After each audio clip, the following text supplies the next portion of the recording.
bisa kembali bersaksi di depan saudara-saudara. Saya berharap dengan kesaksian saya ini banyak jiwa-jiwa yang tersesat mungkin saat ini yang belum mengenal Tuhan sebagai juru selamat bisa kembali ke Tuhan lagi dan mengenal Tuhan lebih dalam lagi. Perkenalkan, nama saya Priskanti Januarti. Saya sering dipanggil Kanti. Dan saya tidak ada mengubah nama sedikit pun. Waktu saya Islam sampai saya dibaptis, saya belum mengubah nama saya karena saya menghargai pemberian nama dari orang tua saya. Saya dulu Islam, saya terlahir dari agama Islam. Orang tua saya sampai detik ini masih beragama Islam. Saya mengenal Tuhan saya itu Tuhan Yesus Kristus sejak bulan 12 2020. Itu saya belum dibaptis. Dan saya dibaptis itu tanggal 30 Maret 2021. Jadi sekitaran 1 tahun yang lalu.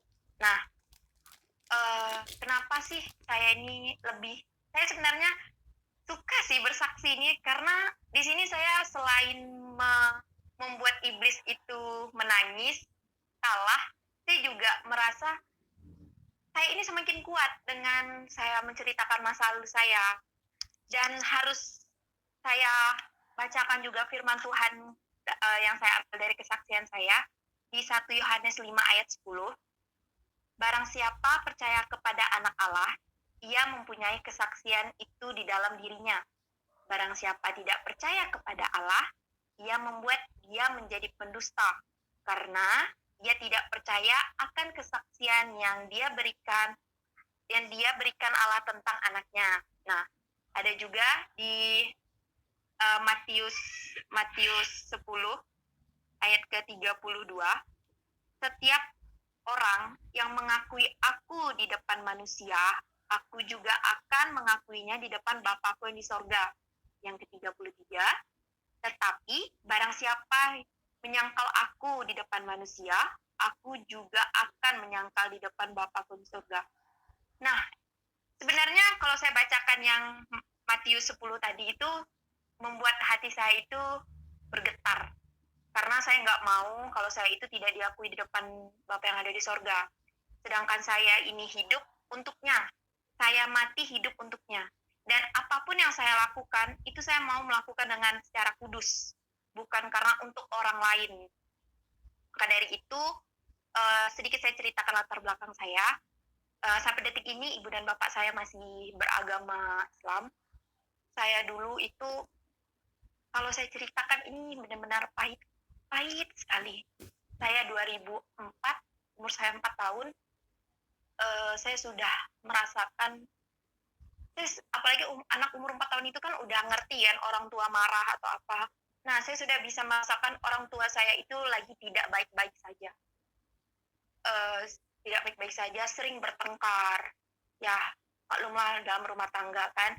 Cuman pertengkaran itu di tahun 2013 mereka berpisah. Di umur saya 13 tahun, besoknya saya ujian nasional SD. Mereka bertengkar dan akhirnya mereka itu pisah. Mereka pisah. Nah, itu yang membuat saya menjadi jauh lebih terpukul. Udahlah saya ini dari kecil umur 4 tahun itu saya sudah melihat orang tua saya itu bertengkar sampai mereka harus berpisah atau cerai. Saya diasuh oleh nenek saya, kami itu tinggal di satu rumah, ibu saya, nenek, dan saya itu 3 bersaudara. Saya anak kedua. Saya masih punya adik, sekarang sudah lulus sekolah, kakak saya sudah menikah juga. Nah, singkat cerita saya selama saya hidup ini nggak pernah menemukan kebahagiaan, nggak pernah menemukan ketenangan.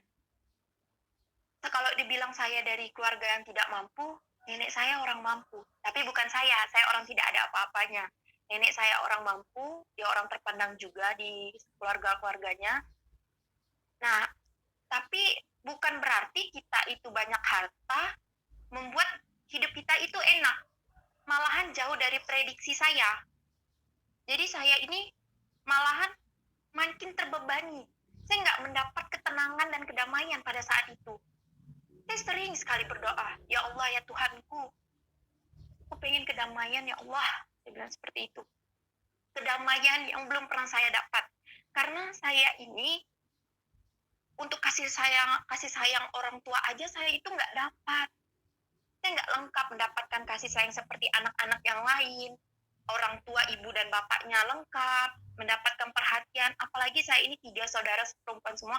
Kami sosok seorang lelaki di samping kami. Bukan pacar, bukan suami, tapi orang tua, ayah. Kita ini jenisnya. Nah, maka dari itu saya nggak, apalagi saya kalau untuk mencari pasangan masih dalam kata jauh sekali. Karena saya trauma melihat pernikahan orang tua saya.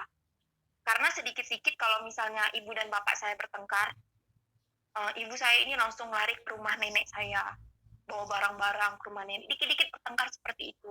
Nah, bukankah kita kalau sudah menikah, masalah sebesar apapun dalam rumah tangga, orang tua itu nggak perlu tahu. Cukup kita dan suami kita aja. Saya di umur segitu udah bisa berpikir, karena saya juga nggak tahu ini kuasa apa yang masuk. Umur saya masih muda, tapi saya mengakui itu bukan pikiran saya pada saat itu. Kenapa mama ini dikit-dikit kalau lagi sama papa langsung ke rumah nenek, saya mikir gitu. Tapi saya ngikut aja. Saya ngikut mungkin ini yang terbaik. Karena saya juga masih kecil kan, masih butuh makan juga waktu itu. Masih butuh makan dari orang tua, belum bisa cari sendiri. Lalu singkat ceritanya, saya SMA. Nah, di SMA itu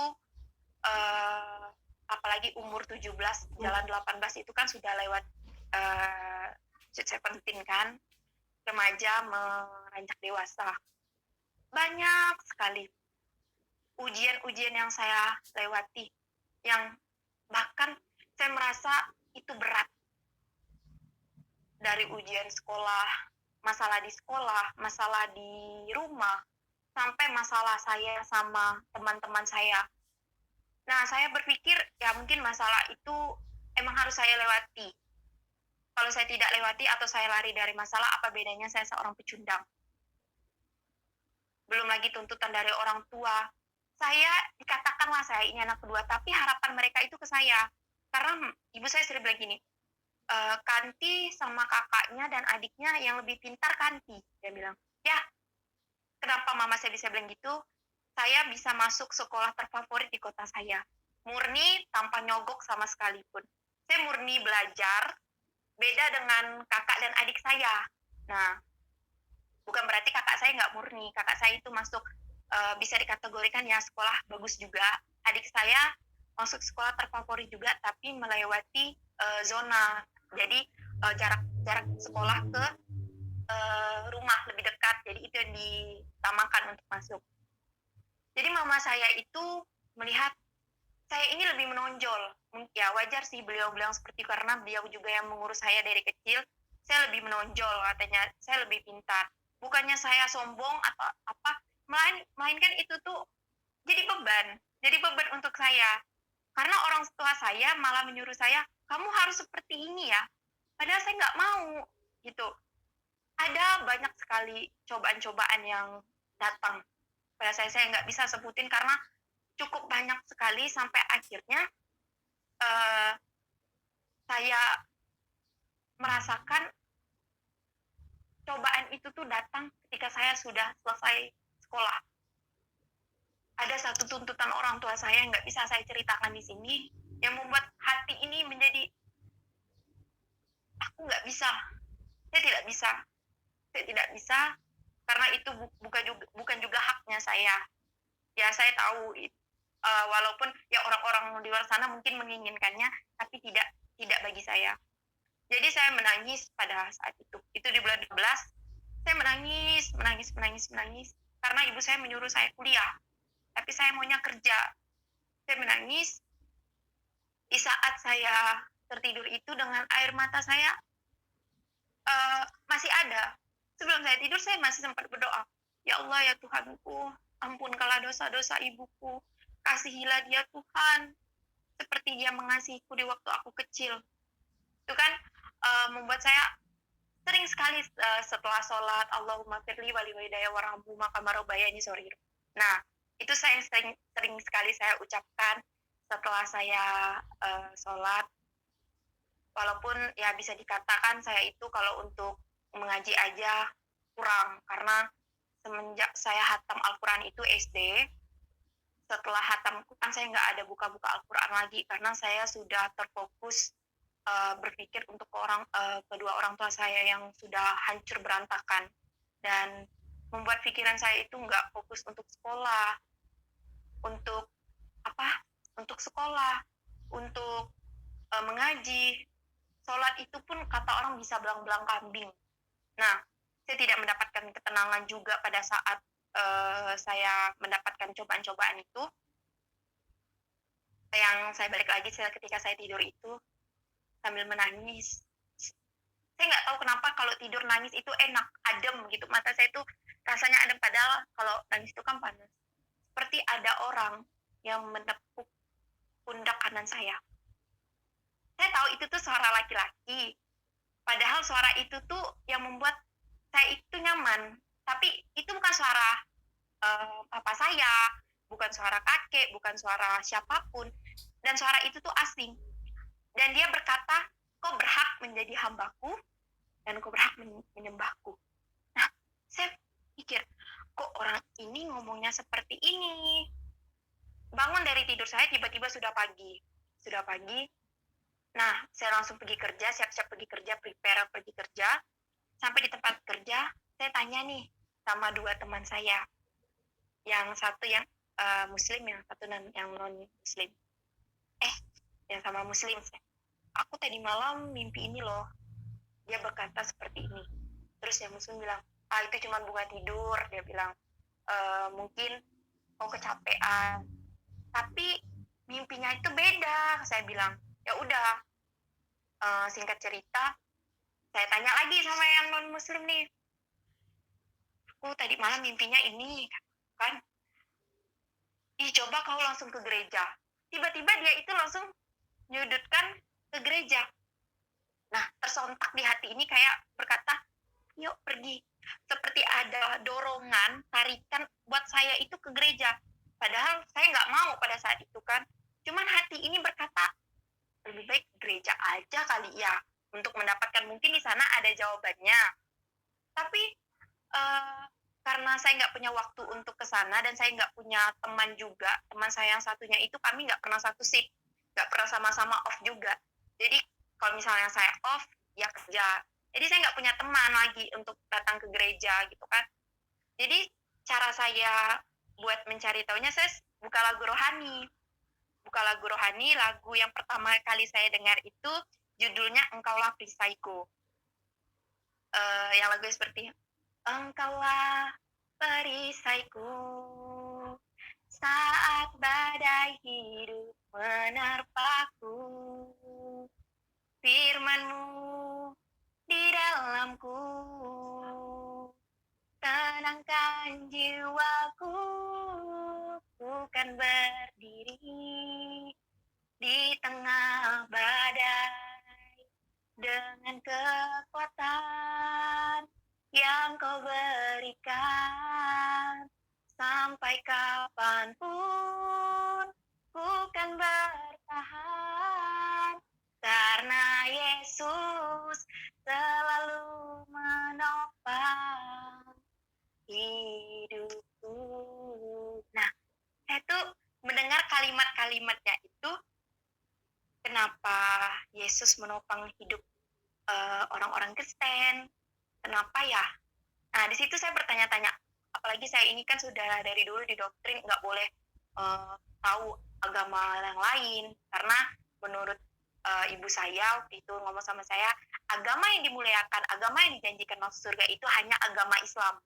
Nah, jembatan Siratul Mustaqim lah tuh kita bisa menuju surga, dia bilang. Nah, jadi saya itu nggak mau, apalagi saya waktu itu berjilbab, saya nggak mau nih satu helai rambut saya nampak aja. Kata ibu saya, itu sama saja saya menyuruh bapak saya atau mengarahkan bapak saya satu langkah ke neraka. Beliau bilang seperti itu. Ya udah, saya menghargai ibu saya nggak mau, masih nggak mau nih, masih berkuat untuk tidak ke gereja, tapi mendengarkan lagu-lagu rohani, apalagi lagu yang tadi saya nyanyikan, itu tuh membuat hati damai sejahtera itu ada. Ini yang saya cari, masa sih dengan cuman satu lagu saya buat saya damai? Saya masih penasaran, kan ini lagu biasa toh, saya bilang seperti itu. Tapi seiring dengan berjalannya waktu, hati ini nih kayak di lewat gereja itu kayak ada magnet yang menyuruh saya masuk gitu kan. Jadi saya memberanikan diri mengajak satu teman saya tiba-tiba suruh dia, hari ini kamu jangan kerja lah dulu, izin sakit ja, saya bilang gitu kan. Izin sakit ja, kawankan aku ke gereja. Hah? Kok mau ke gereja? Dia bilang kan, mau ngapain? Indah aku takut mamamu marah, katanya kan. Enggak, ayolah please bantu aku. Sampai saya mau ayolah bantu. Nah, akhirnya beliau mau. Waktu itu saat itu saya masih pakai jilbab, jadi di samping gereja itu ada toilet umum. Nah, ada toilet umum, saya ganti baju di situ, saya minjam baju dia. Pinjam baju ya, saya mau ke gereja kan. Kamu nih pinjam-pinjam terus, dia bilang kan. Enggak apa-apa, pakai lah, dia bilang kan. Jadi sama pas masuk ke gereja itu, sebenarnya besar sekali sih pengorbanan saya pada saat itu, karena pertama kali buka jilbab, kayaknya tuh ringan kepala nih, nggak ada yang nyangkut apa-apa gitu kan. Sampai di gereja tuh saya bingung noleh kiri kanan, ini orang ngapain ya? Oh, nyanyi lagu rohani kali ya, pasti lagu rohani lah, ada yang lagi berdoa. Nah itu saya tahu beliau lagi berdoa, ada yang nyanyi-nyanyi. Terus pas ibadah tuh dimulai, yang WL itu, waktu itu saya bilang bukan WL, yang penyanyi depan itu menyapa, shalom katanya. Saya ikut lagi, tangan saya silat kiri kanan, segini juga. Nah, habis itu diundang bangkit berdiri. Di situ kami bernyanyi lagi. Nah, lagu yang dinyanyikan itu, padahal saya nggak pernah dengar sama sekali. Cuman mulut ini dengan spontan ngikut. Padahal liriknya memang ada, cuman tuh kayaknya gampang banget. Saya sampai menangis, kayak memang nangis saya itu nangis kebahagiaan, bukan nangis yang karena menyesal, takut, melainkan Tuhan, inilah kedamaian yang aku cari selama ini. Terpanggil. Padahal saat itu saya nggak ada yang mendoktrin saya untuk belajar agama Kristen, nggak ada, atau membuka Alkitab. Saya aja nggak punya Alkitab. Al-Quran aja jarang saya baca. Saya pikir seperti itu, apalagi Alkitabnya agama lain, saya mikir gitu kan. Cuman di situ selesai dari gereja, nggak tahu kenapa Tuhan itu cepat sekali membuktikan kebenaran. Padahal saya nggak mau pada saat itu kasih tahu mama saya atau keluarga saya kalau saya ke gereja. Pasti mereka marah besar, saya tahu. Karena saya kan di suku Bugis juga, marah besar. Mereka sangat fanatik sama orang Nasrani. Pernah dia berkata seperti ini, musuh agama Islam itu satu, dia bilang. Kira saya iblis, ternyata orang Nasrani, dia bilang. Orang Nasrani itu orang apa? Orang Kristen, katakan. Pokoknya yang selain agama Islam itu bukan teman kita. Dia bilang. Bukannya kita nih di sini Bhinneka Tunggal Ika berbeda-beda tapi tetap satu. Cuman tidak di dalam keluarga saya. Ya mereka sapa menyapa seperti itu aja, tapi untuk akrab gitu mereka enggak mau. Setelah itu keluar dari gereja, kan pakai motor. Ini gerbang gereja nih, pagarnya saya keluar, ini mobil tiba-tiba lewat, dan itu plat KB-nya itu plat KB mobil tante saya. Yang di dalam mobil itu ada mama, ada adik, ada nenek. Wah, ramai tuh di dalam mobil. Tiba-tiba HP saya bunyi.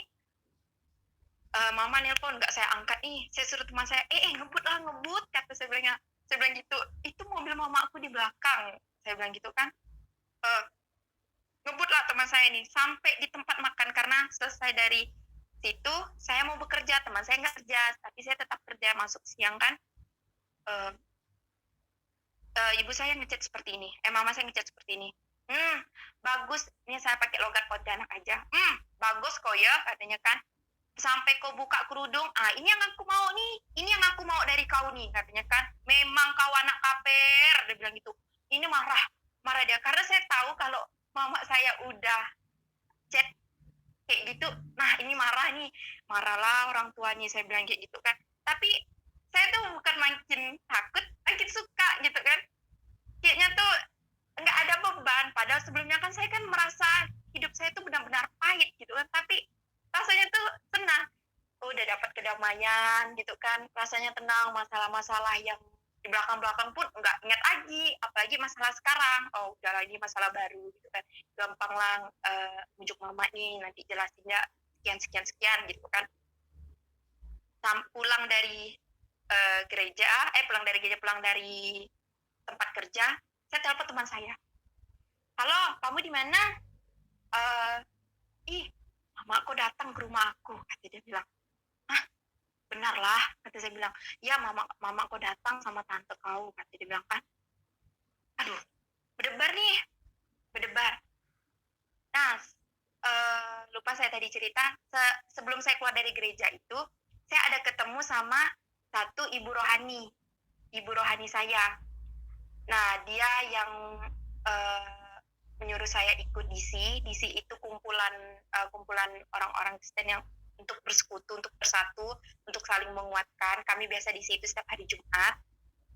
Pada saat itu saya juga dipertemukan sama ibu gembala. Nah, ibu gembala itu tanya latar belakang saya. Terus sudah sedikit latar belakang saya ceritakan, dia langsung mendoakan, ditopang doa di atas kepala saya. Dan saya ingat doanya seperti ini. Yang terakhir saja sih saya ingat, tutup bungkus anakmu Tuhan dengan darah Yesus. Nah, saya mikir, lah kok darah Yesus? Saya bilang gitu kan. Nah, lanjut lagi ceritanya. Pulang dari tempat kerja, saya langsung ke rumah teman saya nih. Saya langsung telepon ibu rohani saya. Ibu, ini saya yang tadi di gereja. Bu, ini mama saya ada di rumah teman saya yang tadi. Kayaknya dia mau marah-marah, Bu. Nah, di situ saya takut. Gempar kan, karena kalau mama saya marah itu jarang kok di rumah orang. Pasti di rumah. Nah, kalau udah sampai ke rumah orang, saya jadi takut. Tapi di situ ibu rohani bilang gini, jangan takut. Tuhan yang menolongmu, nak. Jangan takut. Kita berdoa sama-sama ya. Nah, saya di jalan ini, saya berdoa, tapi doa saya itu bisa dikatakan enggak sebagus doa yang ibu ini. Saya cuman berkata seperti ini sama Tuhan.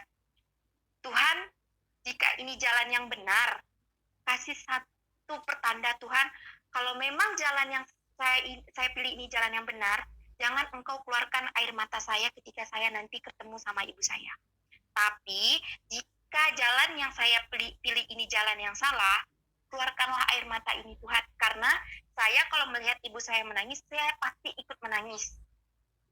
Pada saat sampai di sana, standar motor, saya langsung masuk. Permisi. Kan teman saya kan bukan Islam. Jadi saya bilang permisi. Mama saya ini udah nangis, mukanya merah. Dan saya lihat tangisan itu tuh bukan tangisan biasa. Tangisan yang pertama kali dia keluarkan untuk papa saya ketika sudah berpisah. Nah, kelihatan lagi nih tangisan itu. Jujur hati saya terpukul sekali melihat tangisan itu tuh benar-benar terpukul. Karena saya nggak pernah buat ibu saya tuh nangis kayak gitu. Jadi saya itu nggak bisa nangis. Kok matanya nggak nangis? Saya mikir gitu kan. Nah, tante saya langsung bilang, kenapa kamu pakai jilbab? Dia bilang, ya tante tadi ganti kerja. Kan di tempat kerja kamu ada itu katanya, ada toilet, bukalah jilbabnya di toilet katanya. Saya diam aja nih. Tahu kan maksud tante kesini ngapa katanya kan? Ya tahu, saya tahu pasti dia mau usir kan? Ya keluar dari rumah kan. Nah tahu, angkut baju-baju kamu sekarang di rumah nenek, kamu keluar katanya. Malam ini juga. Ya udah dengan hati yang kuat, ini nih kayak oke, saya keluar sampai di motor tuh nggak nangis sama sekali, malahan kayaknya tuh kayak bebas dari penjara. Kalau keluar dari rumah itu tuh kayak bebas dari penjara, kayak senang gitu kan. Sampai akhirnya pada saat saya keluar, saya baru menangis. Di situ saya baru menangis, seperti ada tangan yang memegang tangan saya seperti gini. Nah seperti ini, kayak narik saya keluar. Dan di situ tuh saya tenang. Tiba-tiba tangan itu tuh lepas. Dan tangan saya pun secara spontan juga melepas. Saya mikir, apa itu ya? Lalu saya mengucapkan, ya udah, saya masa bodoh pada saat itu kan. Saya langsung mengucapkan, terima kasih Tuhan, kau telah memberikan tanda yang aku ucapkan tadi Tuhan sebelum pergi dari sini Tuhan. Kau tidak mengeluarkan air mataku, berarti emang ini jalan yang benar. Nah, di situ saya tidak ragu-ragu lagi. Padahal saya waktu itu kan memang pada saat berdoa itu kan keadaan hati ini nggak tenang. Jadi ngomongnya itu meracau, kan orang sini tuh kayak ngomong-ngomong aja. Lalu saya langsung berpikir, berarti jalan yang saya pilih ini jalan yang benar. Karena Tuhan tidak mengeluarkan satu air mata saya pun keluar gitu, nggak mengizinkan.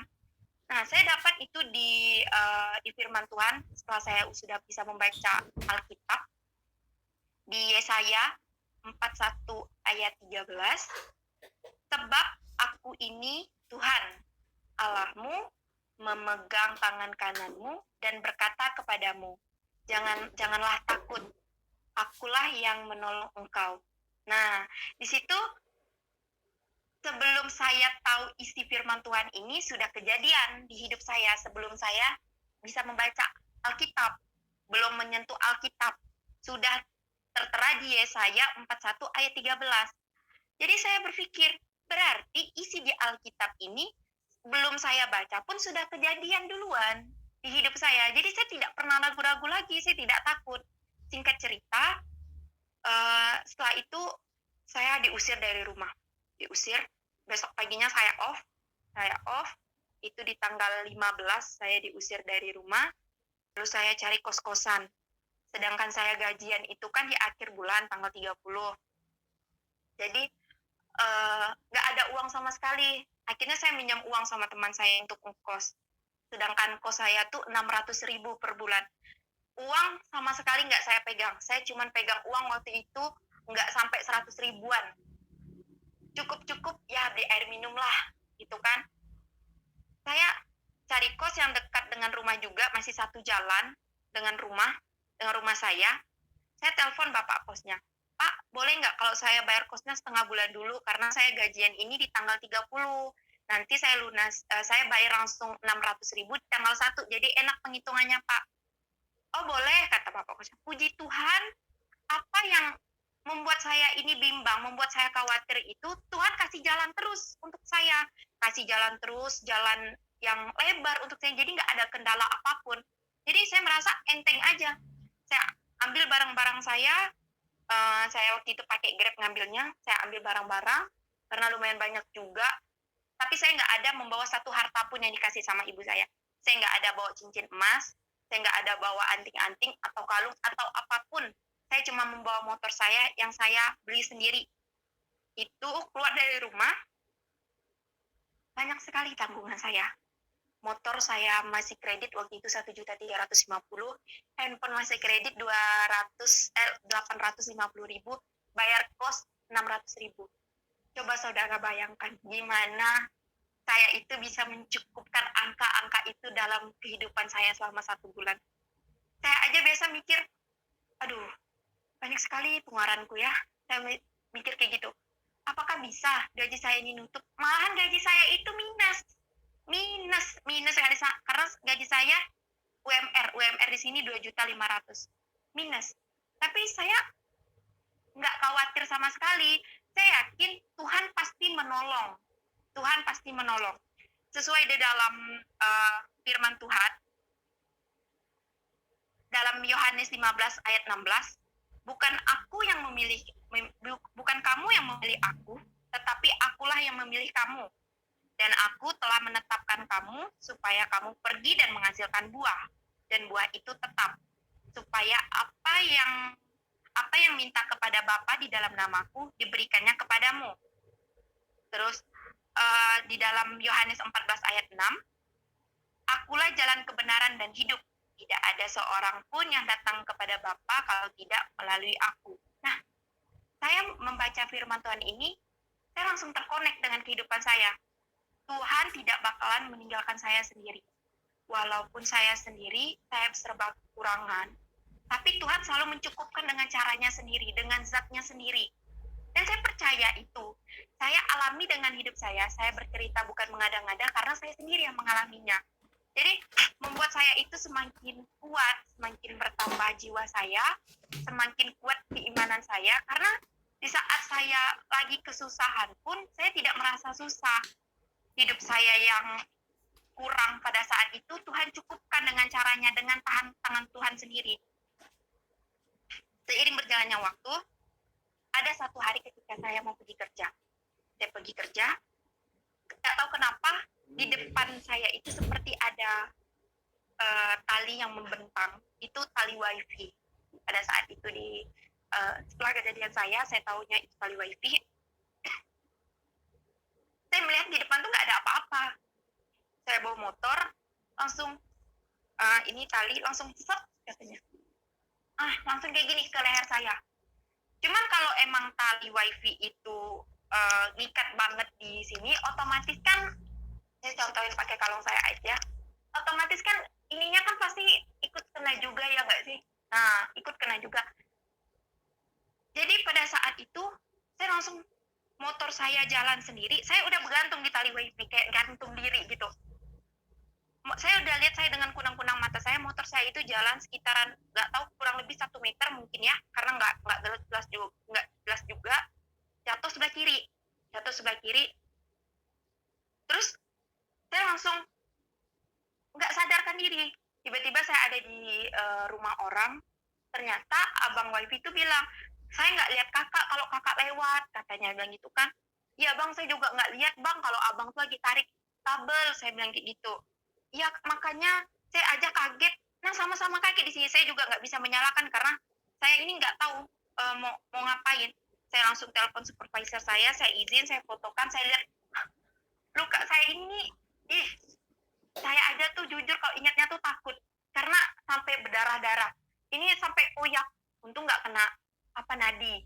Tapi yang tengah ini nggak luka, kayak ada jari, kayak ada tangan yang menopang di sini, kayak melindungi.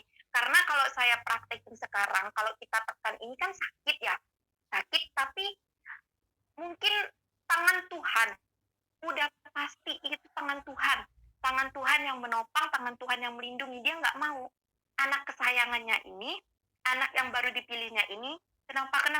Karena Tuhan punya pesan yang sangat-sangat penting untuk saya, yang harus saya selesaikan.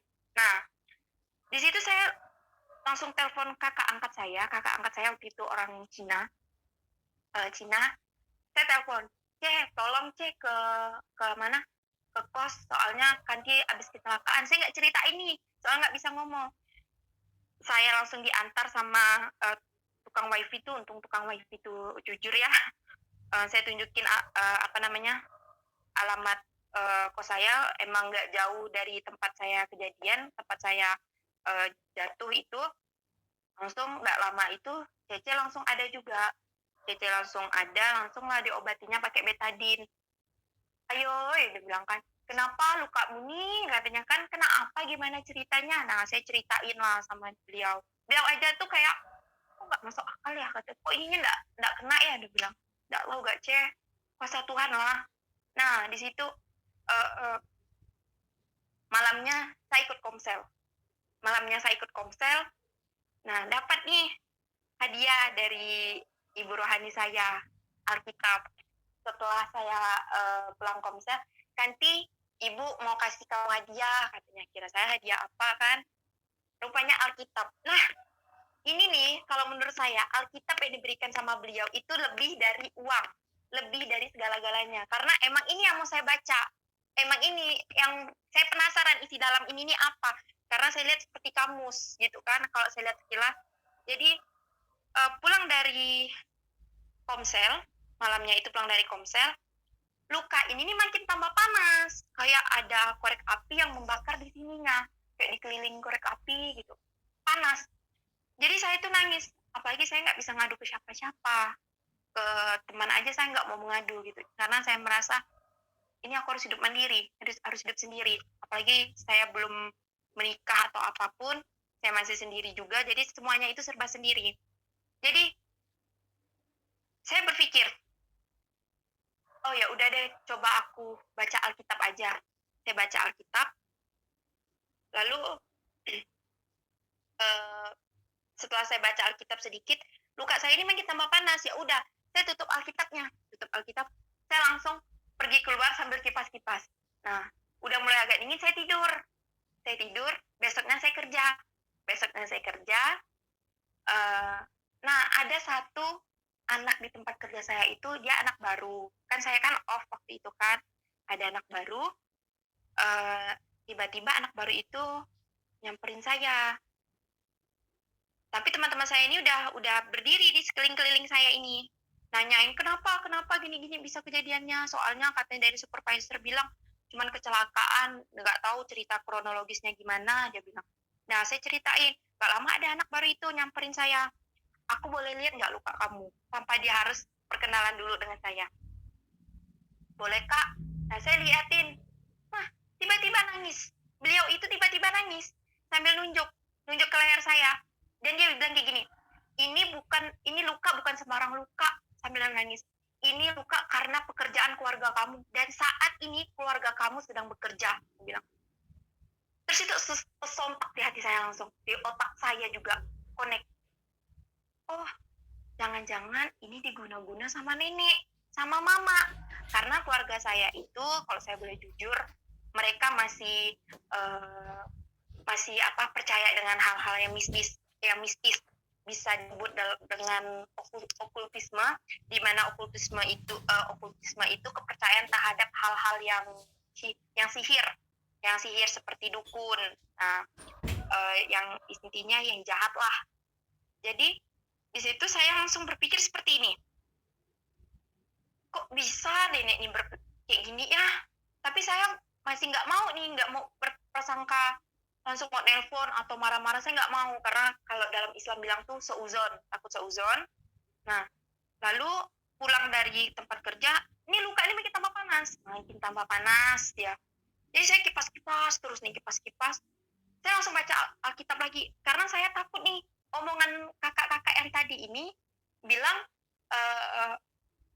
terjadi benar-benar di dalam hidup saya. Jadi saya baca Alkitab. Waktu itu saya baca Alkitab sampai di Kejadian sampai ayat ke-9. Pada saat saya pas nih lampunya kayak gini, jadi sebelah sini gelap, sebelah kiri saya gelap, jadi ada lampu cuma di sebelah kanan. Tiba-tiba pada saat saya baca Alkitab, seperti ada cahaya yang menyenteri saya atau mengarah kepada Alkitab ini, dan seperti ada orang yang menghembus telinga saya sebelah kiri, kayak dihembusnya begituinnya. Jadi ini rambut nih kayak terbang, kayak emang kita niup lilin. Langsung saya lihat ke kiri saya, itu luar biasa. Iblis itu besar tinggi melewati ventilasi kamar kos.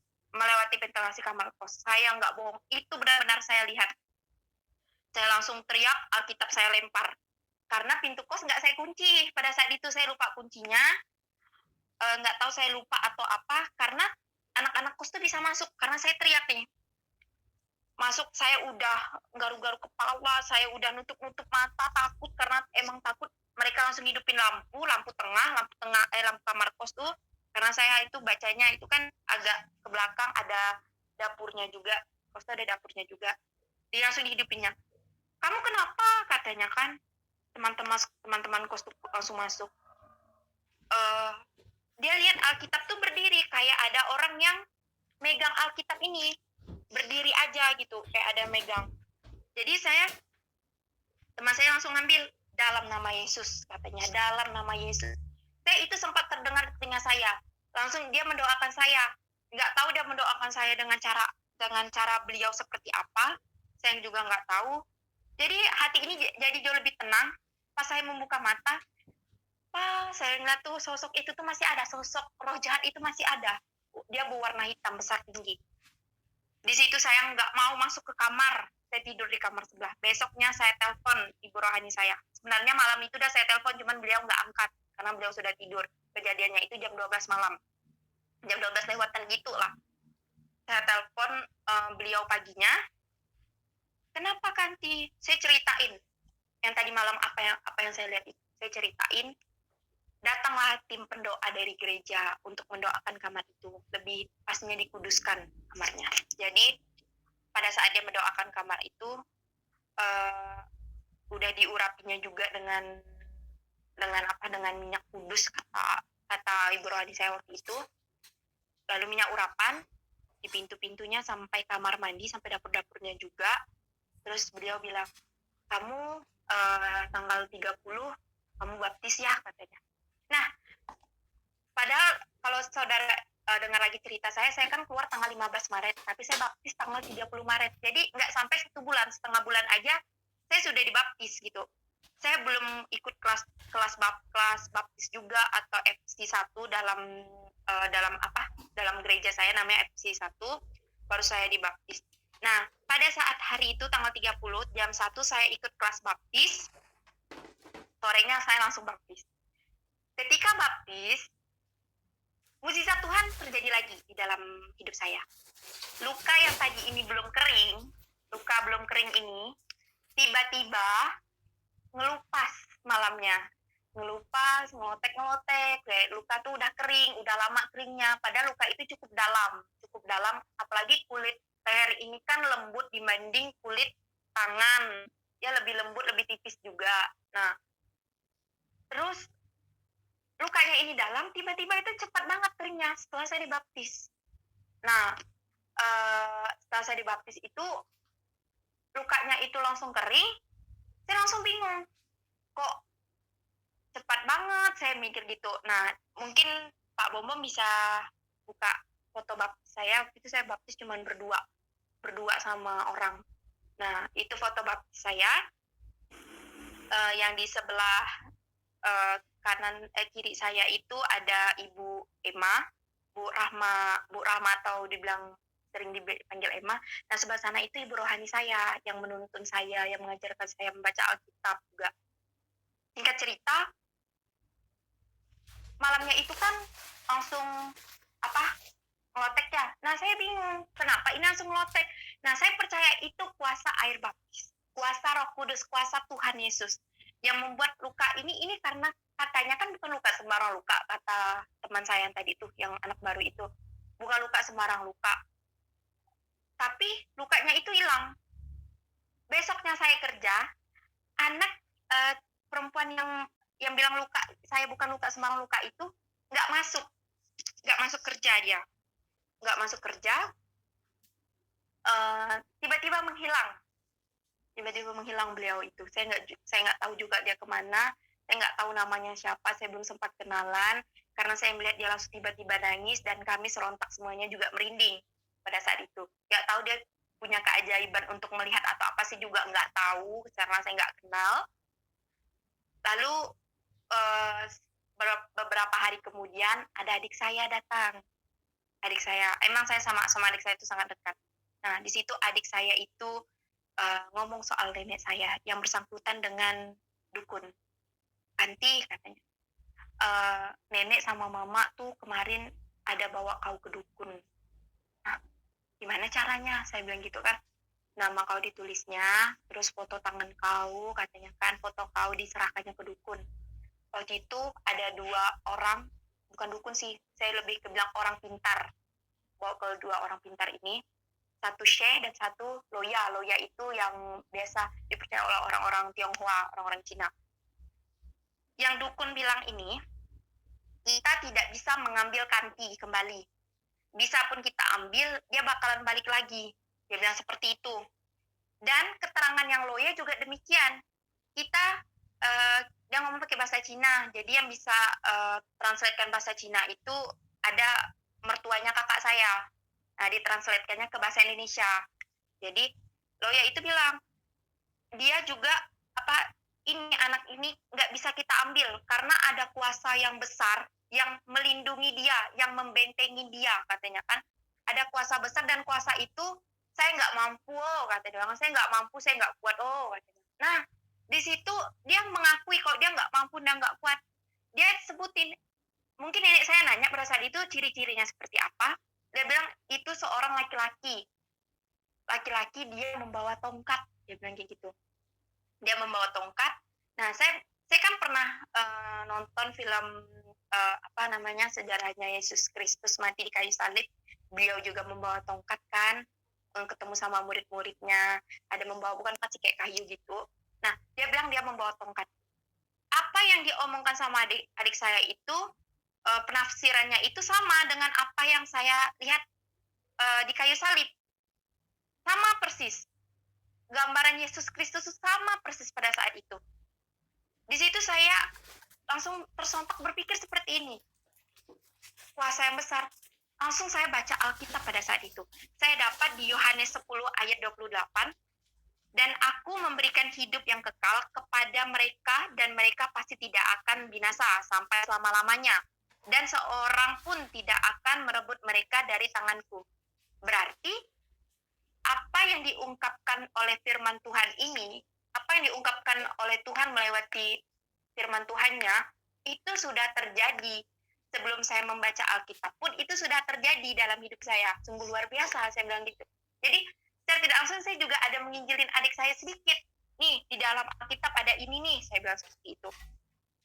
Nah, adik saya cuma responnya kayak bingung, nggak tahu dia bingung atau masa bodoh, saya juga nggak tahu. Lalu singkat ceritanya, setelah menerima Yesus, saya itu benci sama keluarga saya. Karena apa yang diperkatakan oleh anak baru itu yang tiba-tiba ngilang itu tadi, kepada saya itu benar. Itu benar, sampai adik saya menerangkannya lagi, memperjelaskannya lagi, berarti itu benar.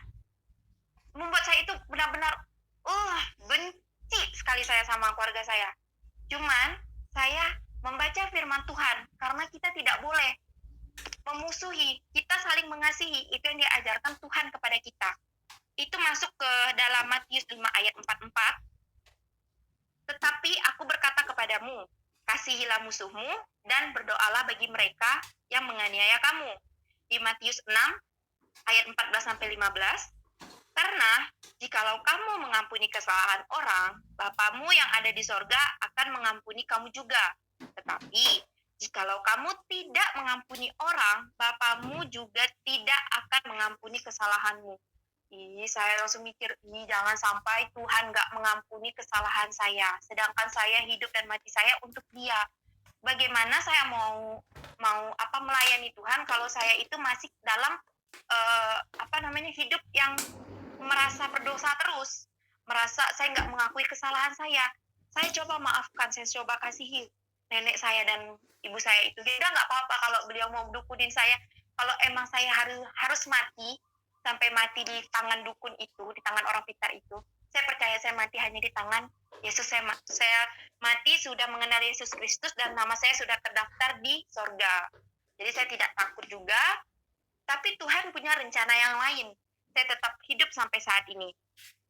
Setelah itu, singkat cerita lagi, seiring berjalannya waktu, apalagi saya ini kan masih belum nikah, tidak ada yang menanggung saya juga, dan saya tidak pernah mengemis-ngemis sama orang lain atau minjam uang sama orang lain. Saya nggak mau, karena saya memang menghindar dari hutang-hutang juga. Saya takut, apalagi saya hidup ini seorang diri perempuan, hidup di kota yang cukup besar. Jadi saya makan dan minum aja bayar, saya mau tidur aja tempatnya bayar, tidak ada yang gratis dalam hidup saya ini, kecuali penebusan dosa. Saya mau nebus dosa saya gratis karena Tuhan yang telah membayarnya. Jadi saya pada saat itu saya hanya fokus sama Tuhan dan pekerjaan saya. Lebih dari itu saya tidak ada, atau saya mau ngumpul sama teman-teman, saya nggak mau. Selama saya hidup yang kudus, hidup bersama Tuhan Yesus, hidup saya itu tidak ada kekurangan sedikit. Tidak ada kekurangan. Malah saya berdoa seperti ini, Tuhan, saya ingin keluarga saya itu menerima saya, Tuhan. Kalau memang hatinya belum terjamah, tapi bukakanlah hatinya Tuhan untuk bisa menerima saya. Karena bakalan saya yang akan membukakan hati mereka akan jalan kebenaran itu. Saya akan menyampaikan firman-firman-Mu kepada mereka. Kalau jalan kebenaran dan hidup hanya di dalam tangan-Mu. Saya sering berdoa seperti itu. Karena saya yakin doa yang sering-sering kita ulang, kita ucapkan, Tuhan dengan singkatnya waktunya, dengan Dia mengatur waktu untuk membalasnya, pasti Tuhan kabulkan. Walaupun tidak sekarang, besok atau lusa, tapi kemungkinan dan diaminkan tahun depan atau tahun depannya. Karena saya percaya mengikut Tuhan itu yes dan amin. Tidak ada mustahil. Pasti apapun yang saya mau, pasti Tuhan yang pas mengabulkannya. Saya percaya itu. Lalu saya ada baca juga di Kisah Para Rasul 16 ayat 31. Percayalah kepada Tuhan Yesus Kristus dan engkau akan selamat, engkau dan seisi rumah. Nah, saya baca firman ini setelah saya berdoa berulang-ulang kali. Dan ini saya dapat lagi. Banyak sekali yang saya ucapkan, tetapi Tuhan itu sudah mencatatnya di Alkitab.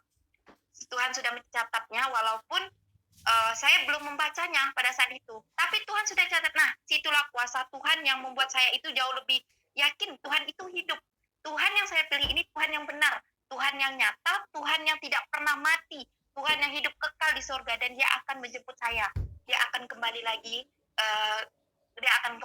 ke dunia untuk menjemput saya. Bukan hanya saya, tapi semua orang-orang yang percaya kepada Yesus. Di situ saya juga ada baca di Matius 28 ayat 18-20. Yesus mendekati mereka dan berkata, "Kepadaku telah diberikan segala kuasa di sorga dan di bumi. Karena itu pergilah, jadikanlah semua bangsa muridku dan baptislah mereka dalam nama Bapa dan Anak dan Roh Kudus. Dan ajarlah mereka melakukan segala sesuatu yang telah kuperintahkan kepadamu. Dan ketahuilah, aku menyertai kamu senantiasa sampai akhir zaman." Haleluya, amin Tuhan. Saya percaya di situ, saya dibaptis dalam nama Anak, Bapa, dan Roh Kudus, dan Tuhan sudah menetapkan hidup saya untuk melayaninya, dan saya harus ketahui Tuhan akan senantiasa menemani saya dan menjemput saya pada saat dan pas di akhir zaman. Tuhan selalu menemani saya dan menjemput saya pula. Dia mati di kayu salib, menebus dosa-dosa saya. Dia membasuh dosa saya dengan darahnya yang suci, darahnya yang kudus yang membuat saya sampai saat ini berada di sini, ngomong sama saudara tentang kesaksian-kesaksian saya. Tidak hanya itu, tidak hanya sampai di situ saja mukjizat Tuhan yang datang. Satu persatu keluarga saya bisa menerima saya, seperti tante saya pernah datang juga ke kos, sampai apalagi percaya nggak, anak kecil itu kalau ngomong nggak pernah bohong. Dia datang ke kos saya, masuk kos, "Kak Kanti, kamarnya enak ya," dia bilang. "Kamarnya enak, kamarnya itu buat Dede ini senang, tenang," dia bilang. Nah, saya langsung mikir, kok anak ini bisa ngomong seperti itu? Karena saya yakin kalau omongan anak kecil itu nggak pernah bohong. Apalagi saya udah kenal sepupu saya ini mulutnya itu dia laki-laki tapi kayak perempuan. Kok dia bilang orang jelek, ih jelek nih katanya. Tapi kalau dia bilang nyaman atau apapun yang positif, pasti itu benar dari perkataannya. Nah, karena saya ingat kamar saya pernah diurapi, pernah dikuduskan pada saat kejadian saya waktu itu kan oleh tim pendoa dari gereja. Saya percaya Tuhan saya itu ada di kos. Tuhan saya itu ada dimanapun saya berada. Dia ada dimanapun. Dia tetap memegang tangan saya. Dia tetap menopang saya. Walaupun dia tahu di belakang saya ada salib yang begitu besar yang saya bawa, tapi dialah yang membantu saya menopang salib itu. Dia memberikan saya kekuatan juga. Itu saya ada baca. Ini saya catat juga di Amsal 3 ayat 33. "Kutuk Tuhan ada di dalam rumah orang fasik, tetapi tempat kediaman orang yang benar diberkatinya." Berarti karena saya memilih jalan kebenaran dan hidup itu hanya di Yesus Kristus Tuhan, membuat tempat kediaman saya itu diberkatinya. Diberkatinya sehingga anak kecil pun yang berbicara kepada saya, adik saya itu berbicara, saya yakin itu kuasa Tuhan. Tuhan yang punya kuasa pada saat itu. Tuhan yang bekerja sebebas-bebasnya, seluas-luasnya, bekerja di kos saya walaupun saya sendiri, dia melindungi saya. Karena di sini saya merasa jauh lebih yakin lagi, walaupun saya sudah kehilangan ibu dan bapak saya tidak pernah tawar hati, takut untuk mengikut Tuhan, walaupun saya harus kehilangan seluruh keluarga saya nggak pernah takut. Karena di situ di Mazmur 37 ayat 5-6, "Serahkanlah hidupmu kepada Tuhan dan percayalah kepadanya, dan ia akan bertindak. Ia akan memunculkan kebenaranmu seperti terang dan hakmu seperti siang." Hak saya untuk hidup. Hak saya untuk hidup, hak saya untuk melayani Tuhan. maka dikasihnya siang. Siang di hidup saya nggak pernah merasakan kesepian. Saya tidak merasakan sendirian. Saya tidak merasakan apapun yang membuat diri saya ini, padahal saya ini sendiri. Apalagi pada waktu itu malam takbiran, saya merasakan, apalagi saya ini dekat sama orang tua saya itu, sama mama itu kayak pinang dibelah dua.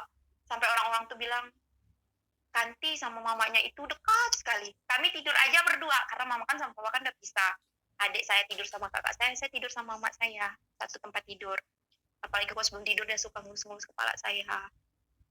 Sebenarnya saya kalau bercerai mau nangis, cuman Tuhan itu nggak mengizinkan air mata saya jatuh. Karena Tuhan bilang, walaupun saya ditinggalkan kedua orang tua saya, tapi Tuhan yang menyambut saya. Jadi saya nggak mau nangis, saya nangis hanya untuk Tuhan. Saya nggak mau nangis hanya untuk orang tua saya, karena bukan orang tua saya yang menyelamatkan kehidupan saya. Keselamatan hidup saya hanya ada di Yesus Kristus. Yesus Kristuslah jalan kebenaran dan hidup, jalan yang terang. Sudah cukup saya berada di lembah kegelapan yang membuat saya itu tidak tenang, dan sekarang saya sudah berada di daratan, di udara, dengan suasana yang nyaman, yang damai sejahtera dalam hidup saya. Saya bisa di sini berbicara, saya bisa melakukan apapun yang saya mau atas kehendak Tuhan. Saya tidak merasa kekurangan, apapun yang saya kurang dicukupkan sama Tuhan, yang sulit dipermudahkan sama Tuhan, yang tidak ada diadakan sama Tuhan. Tuhan melengkapi hidup saya secara tidak langsung. Karena saya percaya Tuhan itu dialah Bapakku. Dia Bapakku. Di sini saya ada baca di waktu itu pendeta ada, pada saat ibadah saya ada catat beberapa poin yang pendeta bilang. Dia telah menebus kita secara pribadi sehingga kita menjadi milik kepunyaannya. Kerinduannya adalah menjadi Bapa bagi kita, yaitu Bapa yang menjadi pemberi apapun yang kita mau diberikannya. Karena doa orang baik akan cepat terkabulkan, walaupun tidak secara spontan. Jadi saya percaya walau ketika saya berdoa, walaupun tidak dikabulkan Tuhan hari ini atau besok, masih lama gitu, 2 atau 3 hari lagi, saya percaya apapun yang saya ucapkan, dia bakalan kabulkan lebih dari apa yang saya harapkan. Terus dia juga pelindung. Saya tidak ada orang tua, saya tidak ada keluarga yang melindungi saya, tapi dia selalu melindungi saya. Contohnya pada saat saya terkena tali wifi, beliau, Tuhan itu menolong saya. Saluran pernapasan saya dilindunginya dengan tangannya. Nah, dia sebagai pelindung. Dia sebagai penghibur. Di saat saya kesepian, saya menghibur diri saya dengan menyanyikan lagu rohani. Nah, lagu rohani yang suka saya bacakan, yang suka saya nyanyikan itu yang sampai akhir hidupku. Lagunya seperti ini. Bapa, Engkau mengenalku lebih dari siapapun. Engkau tahu ceritaku dan isi hatiku. Tak peduli masa lalu, Engkau tetap memilihku. Ubahkanku, sempurnakan, jadi karya yang indah. Nah, di situ Tuhan sudah mengubah hidup saya menjadi karya yang indah untuk orang-orang di sekitar saya. Saya mengubah hidup saya yang dulunya dendam, nggak bisa memaafkan, membenci, sekarang sudah bisa mengasihi. Di situ saya percaya Tuhan memang melindungi saya, penghibur saya, dan Tuhan juga mengajarkan saya. Tuhan mengajarkan apa? Dari saya yang merasa sendiri, saya lebih bersyukur. Daripada saya berada di keluarga saya, tapi saya tidak mendapatkan kedamaian, bagus saya hidup sendiri dengan Tuhan. Saya nggak takut, saya tidak takut saya tidak punya orang tua, saya hidup karena untuk Tuhan yang memberikan saya makan, burung-burung di udara saja Tuhan memberikannya makan. Apalagi saya yang bisa melayani Tuhan, saya bisa punya kearifan dalam berpikir, beda dengan burung di udara. Mereka hanya terbang bebas, tanpa mereka harus memikirkan manusia-manusia yang di bawah mereka. Nah, setelah itu Tuhan menjadi pendorong bagi saya. Ketika saya merasa down, jatuh,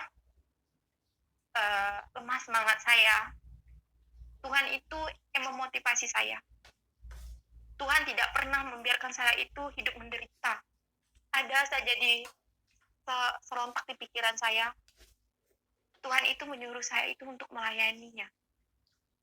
Saya melayaninya dengan kekuatan saya sendiri, yang saya hanya membaca Alkitab ya dicomot-comot biasa saja. Tapi saya tidak membenarkan juga kalau saya ini pintar dalam Alkitab. Malahan saya ingin di sini memperdalam Alkitab. Saya tidak juga membenarkan diri saya pada saat ini saya kesaksian biar orang-orang semua itu tahu saya ahli kitab, tidak. Saya juga baca, saya sambil baca saat ini saya masih mencatat, ini catatan saya masih mencatat. Karena selain saya bisa bawa kemana-mana juga ketika saya mau bekerja, saya membaca firman Tuhan. Ketika saya di tempat kerja, saya curi-curi waktu untuk baca firman Tuhan. Saya nggak pernah merasakan kedamaian di dunia ini melebihi dari kedamaian di surga. Kalau saya sudah berhasil bekerja sama Tuhan di surga, maka saya akan berhasil juga bekerja di dunia. Saya memang dulu orang tua saya itu menyuruh saya menjadi abdi negara. Tapi Tuhan berkehendak lain.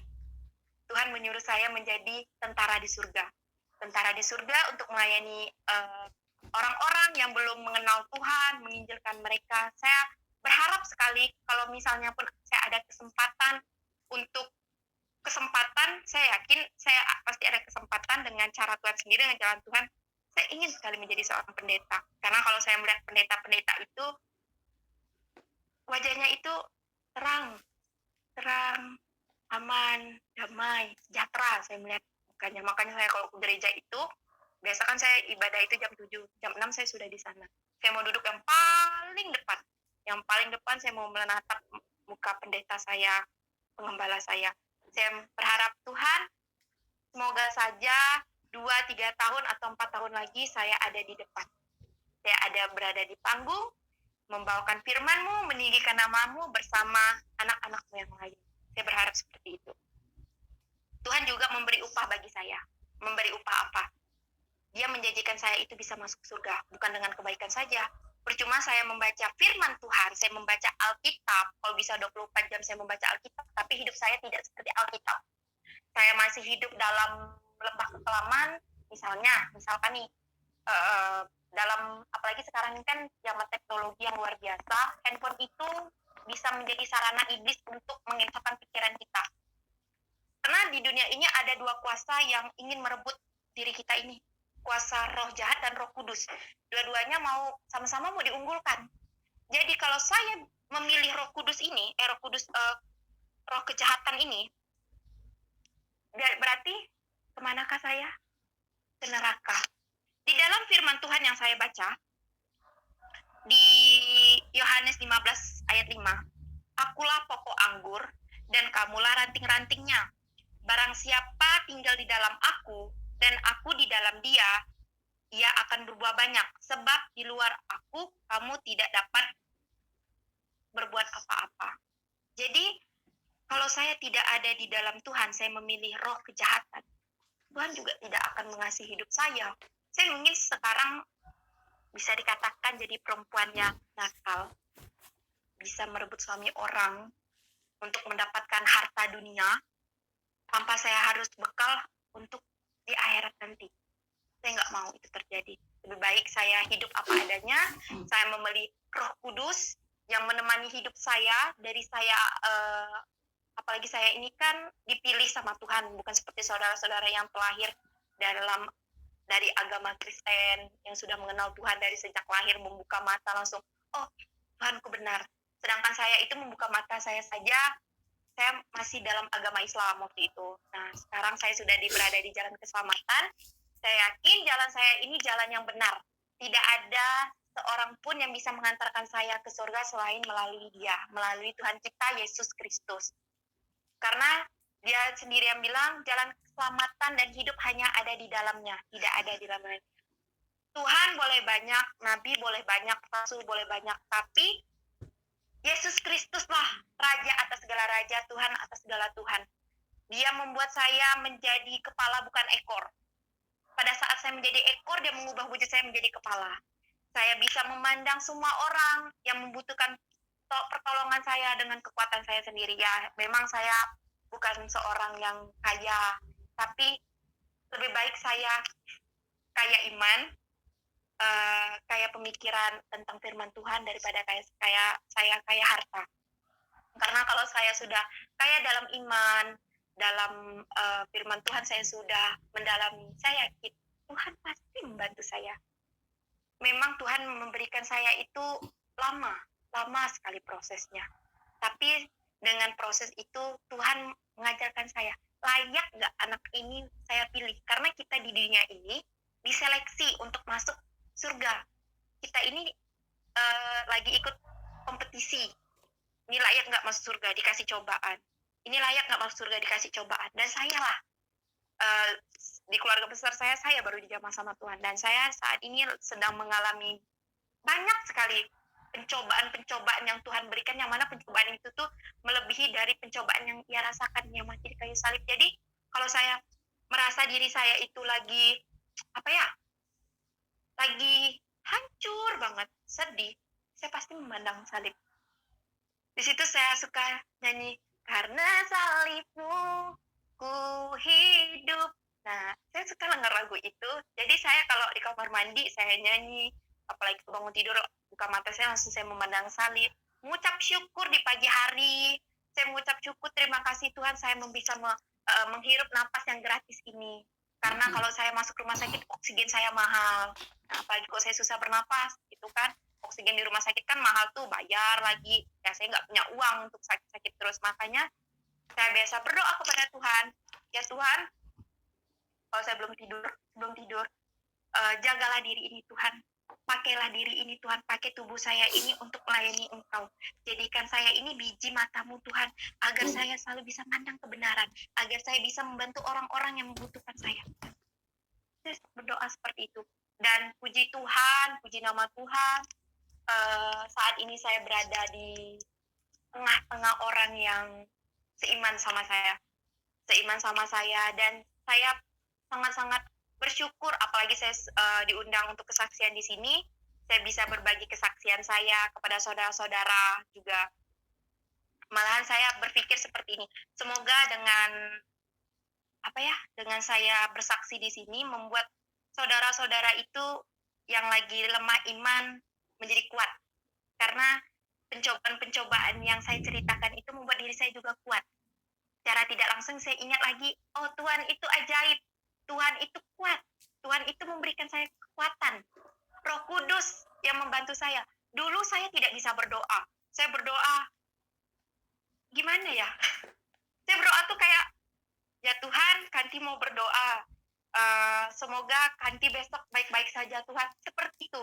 Bukan saya doakan orang-orang di sekitar saya dulu. Saya mendoakan diri saya. Padahal kalau kita berdoa itu, kita doakan dulu yang dari atas. Seperti presiden. Karena kalau kita berdoa itu, itulah salah satu komunikasi kita terhadap Tuhan. Kita berdoa itu kita lakukan secara sadar. Kita langsung berinteraksi langsung sama Tuhan. Tuhan juga mengharapkan doa kita. Apalagi dengan kita puasa. Saya aja masih belajar puasa. Saya pengen sekali puasa Ester yang 3 hari 3 malam. Karena saya puasa Ester nanti, saya berniat kiranya Tuhan nanti akan memberikan jalan saya untuk menjadi seorang pendeta. Jadi saya pengen sekali nanti belajar puasa juga, agar saya bisa menjadi seorang pendeta. Saya juga bisa mengenal lebih dalam saya mengenal Tuhan. Waktu saya, lagu yang pertama kali saya dengar pada saat saya baptis itu, saya suka dengar lagu ini. Judulnya, bentar ya, Sungguh Indah. Sungguh Indah. Jadi lagu ini saya langsung rapnya aja. Sungguh besar pengorbananmu bagiku, terlalu dalam untuk dimengerti. Sungguh besar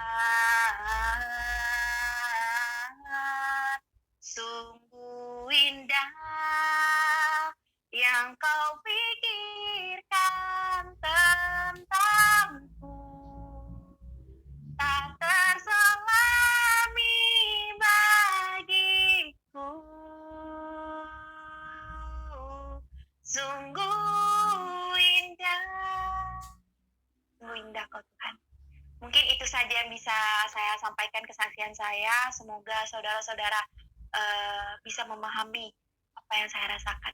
Terima kasih.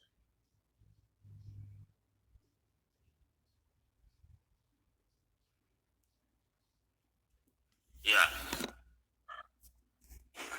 dahsyat ya. Terus Cina kalau Bapak Marta. Gembala Pak Bom wajahnya cerah atau pucat? Ini udah baru bangun. Cerah, Pak. Saya suka kalau melihat orang-orang yang seorang pendeta tuh, saya suka lihatnya. Kalau bisa berbagilah Pak ilmu kepada saya. Belajar saja tiap hari toh. Pak Siap, Bom kan Pak. tiap hari kok. Kalau ada khotbah kan ikut. Cuma kalau yang pemirsa penonton minta Pak Bom untuk khotbah yang tentang eskatologi, Pak Bom nggak mampu karena Pak Bom kan ditugaskan untuk cari jiwa-jiwa. Nah ini aja jiwa-jiwa kan banyak belum diselamatkan. Makanya kemarin Pak Bom bawa sudah 2 kali eskatologi. Pak Bom sampai nangis kayak perempuan cengeng toh. Karena Pak Bom memang takut. Cuma herannya kadrun-kadrun ini nggak berangkat, nggak ini ya, nggak mau bertobat ya. Malam hari ini kesaksian saya dukung. Kalau saya lihat auranya Priskanti ini calon pengganti Ibu Debbie Basir. Amin, puji Tuhan. Amin, amin, amin. Doakan saja, Pak. Debbie Basir. Belajar ya, nanti belajar. Karena Pak Bom nanti ikuti Pak Bom punya khotbah-khotbah yang sebelum-sebelumnya, cari aja ya. Naomi masuk Naomi. Nah ini